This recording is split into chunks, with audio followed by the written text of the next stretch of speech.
എന്താണ് നിങ്ങളുടെ പ്ലാൻ, അരുൺ? എനിക്ക് ഞങ്ങളുടെ ഓഫീസിന്റെ ചെന്നൈ ബ്രാഞ്ച് വരെ ഒന്ന് പോണം. ഒരത്യാവശ്യ ജോലിയുണ്ട്. അത് അടയാറില്ല. ഇവിടുന്ന് ഒരുപാട് ദൂരമുണ്ടോ? ഏയ് ഇല്ല.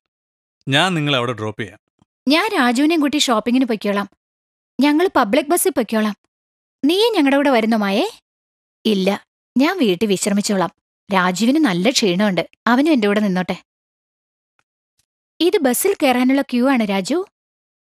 ജനങ്ങൾ വന്നതിനനുസരിച്ച് ക്യൂവിൽ നിന്നോണ്ടിരിക്കുകയാണ്. നാം എപ്പോഴും ക്യൂവിൽ നിൽക്കുമ്പോൾ വരി വരിയായിട്ട് നിൽക്കണം.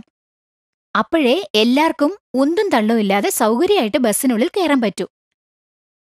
അല്ലെങ്കിൽ അപകടം സംഭവിക്കാൻ ഇടയുണ്ട്. നീ എപ്പോഴും ഒരു കാര്യം ഓർമ്മിക്കണം രാജു. ബസ് മുഴുവനുമായി നിൽക്കാതെ നീ അതിലേക്ക് ചാടിക്കയറരുത്. ചാടിക്കയറുകയോ ചാടിയിറങ്ങുകയോ ചെയ്താൽ അപകടം സംഭവിക്കാനിടയുണ്ട്. നാം ബസ് സ്റ്റോപ്പിൽ കാണുന്ന ചില കാര്യങ്ങളാണിവ. ഇതാണ് ബസ്.